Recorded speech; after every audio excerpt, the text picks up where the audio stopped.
Donc, aujourd'hui, il y a quoi? Il y a le reportage, je l'ai, il est là, regardez, il est là, il est prêt à être visionné. Pour ceux qui ne se rappellent pas, lundi, il y a eu quelqu'un qui est venu chez moi pour faire un reportage sur ma pomme et sur le monde du streaming, savoir comment on prépare tout ça, etc. et tout. Ils se sont trompés sur mon pseudo, on le sait. Qu'est-ce que j'avais envie de dire d'autre? Ils ont fait un petit reportage qui dure à peu près une petite dizaine de minutes, hein, vous voyez. Il a filmé chez moi, il a filmé tout mon petit bazar, il fallait que je parle de moi-même, il fallait que je parle de comment je prépare un stream, etc. Puis voilà, quoi. Qu'est-ce que vous voulez que je vous dise de plus? Vous allez voir tout dans le reportage d'un autre côté. Ah, bien sûr que oui. Bon, allez, c'est parti. C'est la suite, c'est la seconde partie des Sartois du Web. Juste avant de parler de l'alternance de la semaine, on va aller chez un streamer sartois qui va nous présenter les coulisses de ses streams et de sa passion, le jeu vidéo. C'est parti pour un nouvel épisode de l'Épicurien.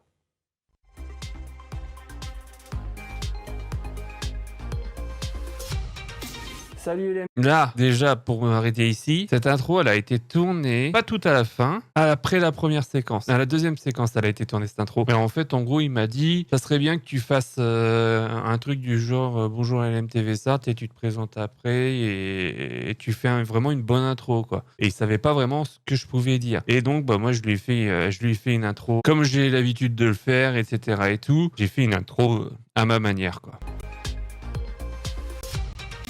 Salut les MTV Sart, moi c'est Baptiste, anciennement Bafoulio, nouvellement le Monsieur Grand. Oui, parce que j'aime bien dire que c'est anciennement le Bafoulio, parce que tout le monde m'appelle Bafou, mais c'est l'ancien pseudo, maintenant c'est le Monsieur Grand. C'est toujours maintenant comme ça et c'est pas prêt de changer, quoi. Le pseudo de Bafoulio, j'ai même pas envie de le reprendre, hein, parce que c'est du passé depuis, quoi. Je vous jure, c'est du passé, quoi. Ah, ça a été une époque qui a été cool, quoi, de m'appeler comme ça. Mais maintenant, bah, c'est le Monsieur Grand et ça restera le Monsieur Grand, et puis voilà, quoi. Ça fait plus mature, etc., quoi. Bienvenue chez moi dans le monde du streaming, là où je me fais vraiment kiffer. Oui, parce que même s'il y a personne sur la chaîne ou quoi que ce soit, moi, pour moi, comme j'ai toujours dit, c'est une thérapie et je me fais vraiment kiffer à chaque fois que je fais des lives comme ça. Je vous jure, je me fais vraiment kiffer pendant tous mes lives, etc. et tout. Et puis voilà. Même si quelquefois c'est assez compliqué, etc., que je me force, mais il y a des fois où je vais pas me forcer, quoi. Streaming, là où je me fais vraiment kiffer. Ouais, vous avez vu un petit peu, hop, voilà. Il y a toujours le poster de la Geek Family ici, la petite dédicace de la Geek Family de Céline, de Lucas, de Jeremy. Bah, en même temps, c'est ceux aussi ceux qui m'ont un petit peu soutenu dans le streaming aussi, ainsi que DJ Boucherie, ainsi que d'autres, quoi, vous voyez. Il y a toujours Malicia, il y a toujours tout le monde, il y a toujours tout ce petit monde pour me soutenir derrière, etc., quoi. Et oui, il y a la Pokéball, elle est un peu cassée. Il faut que je la remette comme il faut, oui.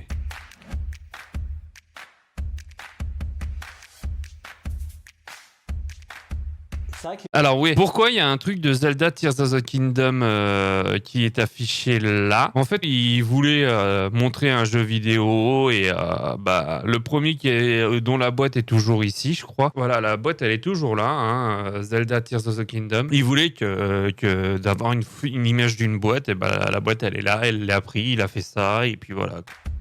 C'est vrai que les personnes te voient juste en train de jouer, de parler devant une caméra. Mais faire un live, finalement, c'est un peu plus technique que ça. Peux-tu nous montrer un peu ce qui se passe avant ou quand tu démarres un live?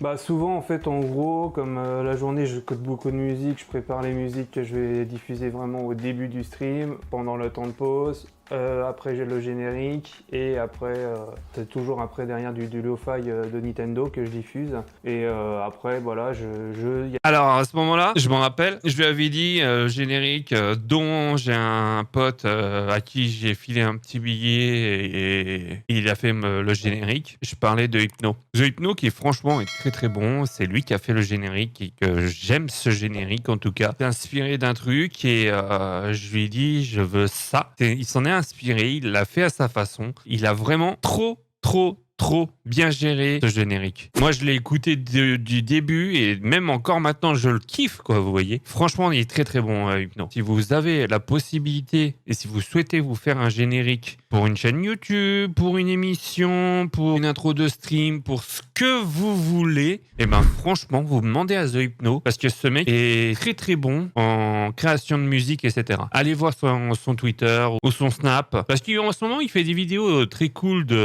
pour parler de certains artistes, etc. et tout. Toujours un truc que je fais, c'est que je démarre mon petit OBS, hop, je démarre aussi mon Twitch chat et après, hop, dès que tout est démarré, je me mets en mode de stream, je le prépare, hop, j'ai vraiment toujours ma technique, c'est d'avoir mon chat ici sur l'écran en vertical. Vraiment pour voir en fait en gros. Alors oui, pourquoi il y a eu Mr. T sur le Twitch chat à ce moment-là? En fait, Twitch chat maintenant est passé sur Patreon. Il a besoin plus maintenant d'un abonnement que de dons parce que le coût des serveurs, etc. et tout pour son site, ça vaut cher quoi. Et puis c'est normal parce que moi Twitch chat c'est ce que j'utilise en tout cas pour vous lire là actuellement. Et puis moi je me suis inscrit à son Patreon parce que c'est vraiment un site de qualité quoi. En vertical. Vraiment. Et oui, vous êtes en vertical. Si je vous montre via OBS l'écran qui me sert pour vous regarder, vous êtes comme ça. Là, je vous vois tous comme ça, en fait. Moi, je trouve que c'est plus facile pour lire tout le chat. Même il y a Twitter, hein. Enfin X maintenant. Il y a des fois, il m'arrive, j'ouvre X, je fais ça, et là, je vois X, en fait, en gros, en mode page de journal, etc. et tout, quoi. Voilà. Pour voir, en fait, en gros, le chat. Je démarre toujours le jeu en avance, comme ça, au moins, je sais dès que je vais le capturer. Je prépare toujours le jeu en avance. Par exemple, si j'ai joué à Minecraft, je vais lancer le Minecraft en avance, etc. et tout. Je prépare toujours tout en avance, en fait. Par exemple, ce soir-là, j'avais prévu de faire un Qui veut gagner des millions en mode chill avec les gens. Et je le prépare directement depuis le PC. J'ai juste à lui dire, tu captures le jeu Qui veut gagner des millions. Il me le capture. Je regarde au niveau de la cam, etc. si je suis pas trop surexposé, etc. Et là, ouais, vous voyez, j'ai regardé au niveau de la cam. Il y a juste le fond derrière qui est exposé, mais sinon, moi, ma tête, ça va. Hein. Etc. Je baisse les lumières si j'ai besoin grâce aux petites télécommandes qu'il y a au niveau des petits trucs. Et puis voilà. Et puis après, dès que c'est prêt, j'ai juste à mettre... Ouais, les lumières sont pas allumées parce que on n'est pas en soirée. Je prépare tout ce qui est annonce Twitter. Ah oui, à ce moment-là, il m'a dit, il faudrait que tu me files quelques clips tweets qu'on t'a fait. Je lui ai mis quelques clips et je lui ai dit, par contre, si tu veux des meilleurs clips, il y a la chaîne YouTube, etc. Il en a pas pris de la chaîne YouTube. Il a pris vraiment les clips que je lui ai filés, quoi. Annonce Insta, Discord, ça se fait automatiquement grâce à des bots. Et après, je mets une petite musique en fond, je mets en fond noir et dès que la musique commence vraiment à bouger, pouf, je balance la cam et je me mets à danser comme le gif que j'ai créé. Oui, les musiques qui sont dans l'écran d'attente quand le stream va commencer, et en fait, en gros, j'ai préparé 3-4 musiques maximum. Il y a 2 musiques qui sont diffusées au début du live, je diffuse le générique, et après le 4e, c'est le moment où je vais balancer la cam, et là, tac, tac, tac, tac, tac, tac. C'est comme ça que j'ai toujours fait, en fait. Pourquoi? Parce que j'adore mon gif que j'ai fait pour la danse, parce qu'il est tellement linéaire, il est tellement bien foutu, je trouve parfait, etc. et tout, que je trouve que ça peut être la danse du stream, quoi. Donc en fait, pour les gens qui ne suivent pas vraiment Twitch et YouTube, tu es à la fois l'animateur, responsable technique, community manager pour les réseaux, tu fais tout en fait avant un live. Je fais beaucoup de choses, ouais. Ce que vous pensez pas derrière, c'est que je réfléchis même pendant le boulot, même pendant que je suis en pause ou même quand je suis dans le train. Qu'est-ce que je vais faire aujourd'hui en stream, etc. et tout. Ok, Zelda, bon bah c'est cool, on préparera le Zelda, etc. et tout. Dès que j'arrive, j'ai vraiment une playlist qui s'appelle musique où je mets les musiques à l'intérieur et comme ça je choisis celle que je veux. Et il y a des fois je choisis des chansons que j'ai prises avant, etc. et tout. Et je prépare toujours la musique en question en fait. J'ai toujours préparé la musique en question. Quand j'ai envie de balancer telle musique, je balance telle musique. Quand je fais les réseaux sociaux 5 minutes à l'avance, je fais le petit tweet, tac, j'envoie, je fais le petit Insta, la petite story Insta pour dire allez, on est c'est parti pour faire un live. Il y a des fois c'est totalement de l'improvisation, mais totalement de l'improvisation. Et après au niveau de la technique, pendant que je vous parle, il y a des fois je regarde au niveau du son si tout est correct. Donc le streaming, c'est plein de choses comme ça. Par exemple, si on va me dire il y a un problème audio, et ben je continue à parler, en même temps je règle le problème audio, etc. Bref, je fais pas mal de choses en même temps. c'est sûr. Après, le problème, c'est que c'est beaucoup de boulot, etc. Il faut trouver du temps, etc. La plupart du temps, en fait, en gros, c'est quand je suis en pause de midi ou un truc comme ça, ou même quand j'ai terminé mon boulot, que je suis avant de prendre le train, le petit tweet pour prévenir aux gens qu'on va jouer à ce jeu. Et après, dès que je... Là, c'était à l'époque où j'étais à Nantes. Au moment où c'était la galette des rois, j'avais acheté une galette et je faisais semblant d'avoir la fève, etc. Tout le monde a vu le clip. Je prépare de lancer le live. Le tweet est prêt, je fais la story sur Insta. Ouais. Et après, voilà quoi. Qu'est-ce qui t'a donné envie de streamer? Je sais que pour beaucoup de personnes, c'est venu pendant le confinement en mars 2020, où il y a eu un élan de volonté de parler à plein de gens vu qu'on était enfermés. Toi, le stream, c'est venu à quel moment? C'est vrai qu'il y a eu beaucoup de monde qui ont streamé au moment du confinement. Je vois qu'il y en a qui sont partenaires depuis le confinement, depuis les streams, etc. et tout. Et ben, vous avez vraiment du bol. Je sais pas comment vous avez fait. Parce que moi, ça fait des années que je stream, etc. Ça fait depuis longtemps que je stream. Twitch, ça m'a toujours intéressé depuis le début, en fait, depuis Justine TV. Vraiment, depuis Justine TV, quand j'ai découvert les gens. Ouais, j'ai essayé de faire une fois sur Justine et puis j'avais tellement honte que j'ai dit je vais pas le faire. Et depuis maintenant, vous voyez qu'il y a des fois les soirs je fais des streams, etc. et tout. Les matins je me lève parce que j'essaie de garder un certain cycle de sommeil et de me lever tôt le matin justement pour aller au boulot, etc. Les streams du matin, ça m'aide à faire ça. Qui pouvaient streamer, etc. et tout. J'avais découvert une personne qui s'appelait J-Popland à l'époque. J-Popland, ça a été un des streamers sur Justine, si je me rappelle bien. Il était génial ce mec. Franchement, je sais pas ce qu'il est devenu depuis. Qui peut diffuser de la J-pop, etc. et tout. Je me suis inscrit sur Twitch. Juste après, j'ai beaucoup regardé de streams. Avant le stream, moi je faisais de la web. J'ai regardé beaucoup de streams à l'époque. Le premier stream dont je me suis inscrit, c'était qui? Je crois que c'était l'Inquiétéracide. Je regardais beaucoup l'Inquiétéracide parce que j'étais avec mon ex à l'époque. Je regardais beaucoup de choses. Ouais, non, c'était à ce moment-là que je me suis inscrit. Mais ma chaîne, elle est récente. Si on fait un point d'exclamation FC, ma chaîne, elle a 14 ans en 2008 et Twitch existe depuis 2011. Et oui, j'ai fait de la radio locale sur Radio Alpemancel. Ça a été 2 années sympas parce que j'étais à la réal à ce moment-là. Je poussais les potages, je diffusais les musiques, etc. et tout. J'avais après l'idée de vouloir faire une émission, mais j'ai pas la technique pour faire une émission de radio parce que c'est beaucoup de boulot, c'est beaucoup d'éditorial, etc. et tout. J'avais fait beaucoup de choses quand j'ai fait de la web radio aussi, parce que j'étais directeur des programmes de la web radio qui s'appelait Crank Radio à l'époque, mais ça a été une radio qu'on avait fait avec un pote depuis et dans l'au-delà. On bossait ensemble sur cette web radio, on avait accueilli pas mal de monde, on avait accueilli Frédéric Zolfanelli, alias Sparada dans Noob, qui est pour parler du crowdfunding du film qui allait se faire, et puis on avait eu aussi David Fressino de Plus ou Moins Geek. Je me demande ce qu'il est devenu, David Fressino, parce qu'il était super cool aussi. On avait eu aussi des devs ou des producteurs Deus Ex Human Revolution. On avait eu aussi Jonathan Jacques Belletête, un des créateurs qui nous avait fait même une dédicace, je m'en rappelle à l'époque. Vraiment sympa pour Rank Radio et surtout pour l'émission Bafulio & Co. Il y avait un jeu que je me rappelle qui était cool, qui était le Super Mega Giga Quiz. Celui qui répondait à plus de questions, etc. et tout. Et après, il devrait répondre à 3 questions en fonction du level qui montait. Il gagnait un plus gros cadeau. C'était vraiment une époque où ça me manque un peu, mais après, je me suis tourné vers du podcast, etc. De la web radio, je faisais des vidéos sur YouTube et à l'époque sur Dailymotion. Oui, à l'époque de Bafulio, j'étais sur Dailymotion et je faisais pas mal de vues à l'époque sur Dailymotion. Ça, c'est ma chaîne Dailymotion d'époque. Elle n'a pas bougé de tout ce temps et je sais pas combien d'années que je l'ai et elle existe toujours et au niveau des vues, c'était incroyable. Si je vous montre les plus vues, ça a été SmackDown, les Simpsons, etc.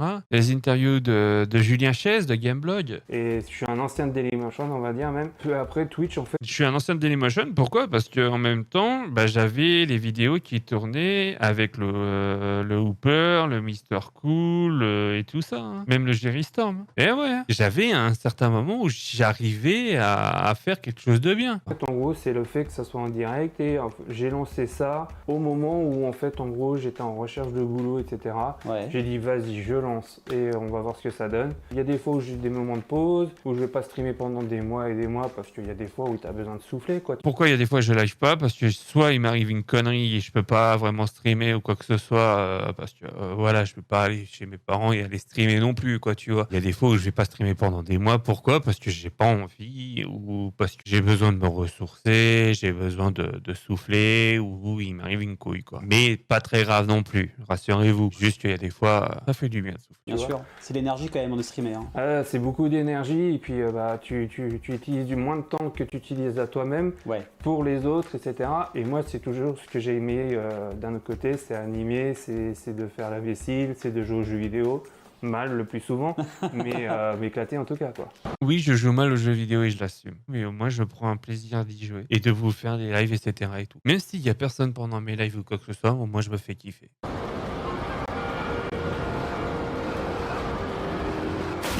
Alors oui, il fallait choisir un clip. Alors, il a raccourci le clip parce que j'ai dit « Ça va, je vais pouvoir plonger dans l'eau, je vais pas tomber, etc. »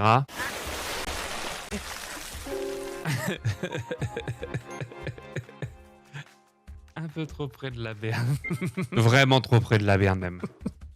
Est-ce que tu te rappelles? Ah oui. Alors après cette séquence, on est allé sur le canapé qui est là-bas, avec le chat qui est derrière. Vous voyez, le chat il est vraiment derrière. Fallait que je parle de mon premier jeu d'enfance et je vous jure que c'est la pure vérité. Le tout premier jeu vidéo. Ouais, je me rappelle très bien, ça a été la disquette sur NES de Duncan Super Mario Bros. Oui, ça a été le premier jeu que j'ai joué, Super Mario Bros. Duck Hunt. Mon père avait le zapper. Mais avant, ils avaient la Game Boy avec Tetris, à l'époque. C'était mon père qui l'avait acheté avec le zapper, la console, etc. C'est la première fois que j'avais joué en fait en gros. J'avais beaucoup de mal déjà avec le pistolet, tellement que c'était dingue. J'avais jamais compris comment configurer le bazar. C'est vrai que le zapper, c'était chiant à configurer. Chiant parce qu'il fallait viser les coins de l'écran et après, tu pouvais jouer à Duck Hunt facilement. Mais moi, j'ai jamais su y arriver. C'est mon père qui me l'installait à chaque fois. Jusqu'à que mon père, il le branchait à chaque fois, quoi, tu vois, et puis j'étais tranquille. Ça, c'était lors du premier test du live extérieur avec le Raspberry Pi. Avant, le Raspberry Pi diffusait directement sur Twitch. Et maintenant, depuis, on passe sur un serveur qui diffuse après sur OBS, etc. Et, tout. Et j'adore ce clip. Donc...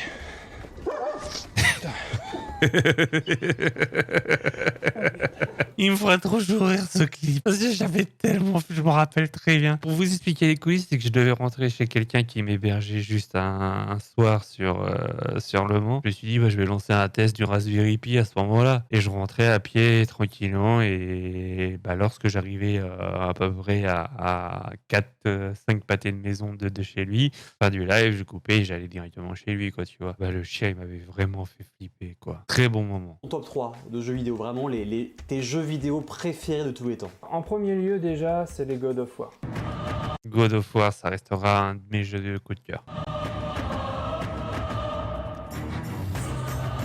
C'est une licence mythique. Ouais. La première fois que j'ai joué à un God of War, je l'ai découvert grâce au magazine PlayStation Magazine. Je crois que je les ai toujours d'ailleurs dans mon bazar de livres. A few moments later. J'en ai retrouvé un. J'avais acheté ce magazine-là à l'époque. PlayStation 2, le magazine officiel. C'était un magazine que je kiffais, qui était très cool, avec souvent des CD de démos là-dedans, où tu pouvais tester des jeux, etc. et tout. Dans celui-là, il y avait, il y avait Will of Katamari dans ce DVD de démo. Il y avait Okami, Tomb Raider Legend. Il y avait FIFA 07 aussi à l'intérieur. Des vidéos de jeux, il y avait aussi des sauvegardes. Ils avaient la démo de God of War, j'avais testé la démo, j'ai acheté le jeu, j'ai acheté le 2, j'ai acheté le 3, j'ai continué toute la série. Pour moi déjà c'est les premiers parce que franchement l'histoire, mythologie, etc. et tout, c'est un petit truc que j'aime bien aussi d'un autre côté. J'ai toujours été intéressé par la mythologie. Il y a des fois, quand je regardais Toile parler de mythologie, par exemple, lors du dernier event avec Bob Lennon, où il parlait de l'amandier, ça a été intéressant quand même à découvrir. Et l'histoire est tellement magnifique pour moi. Et le jeu, ça détend après des moments où tu as eu une journée assez pourrie ou quoi que ce soit. C'est vrai que l'histoire de God of War, elle est géniale. En fait, en gros, dès que j'ai envie de m'éclater, le God of War, et puis voilà quoi. Deuxième, j'irai Portal 2.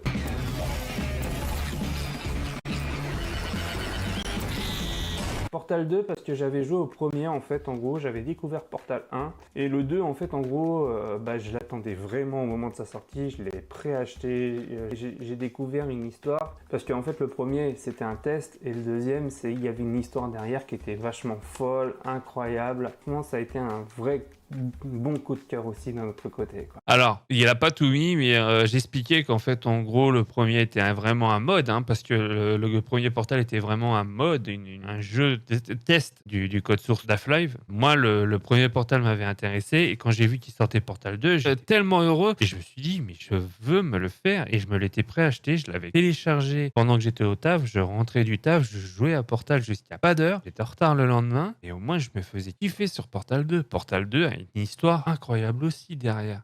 Un troisième et un dernier? Ça va être Shadow of the Colossus.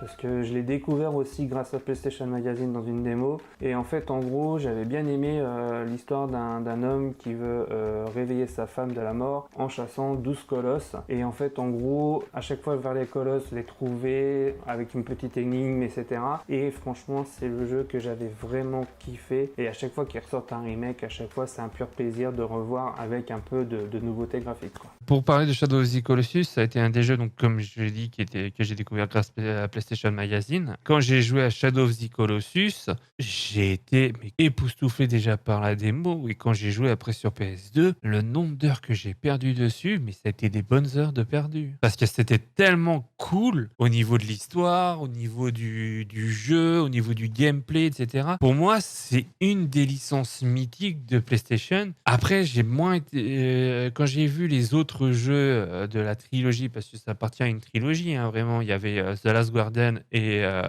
j'ai oublié le premier, mais pour moi, ça est le meilleur de la trilogie, Shadow of the Colossus. Pourquoi? Parce qu'en fait, en gros, l'histoire, elle m'a fait du bien, quoi, vous voyez? Vous venez, si vous avez... Je streamais à la TwitchCon et il y a Formamac qui expliquait sa chaîne, etc. Et en fait, en gros, moi, j'étais parti jeter un papier à la poubelle et là, regardez le con. Courir, vous venez aussi. Mais lui, par contre, vous le suivez plus, lui. Non, lui, non. Formamac, espèce d'enfoiré. Non, Formamac, il est très gentil, etc. Ça a été de la déconne. Quand j'ai vu qu'il se filmait en train de parler de sa chaîne, etc., moi, je suis venu pour faire le guignol. Et là, et puis voilà, quoi. Que dans les prochains mois, il y a des projets qui se mettent en place ou qu'on va pouvoir voir? Ouais, il y a des projets, en fait, en gros, j'en ai toujours derrière la tête. Et j'en ai encore plein derrière la tête. Et j'essaye de les concrétiser. Comme par exemple, là, j'avais commencé à en parler, je voulais commencer à le sortir, mais après, j'ai été un peu trop vite. Ça s'appelle le BRFPS, Battle Royale for Petit Streamer. Ça arrive soon, le BRFPS, le Battle Royale for Petit Streamer. Vous verrez au moment de l'annonce du BRFPS.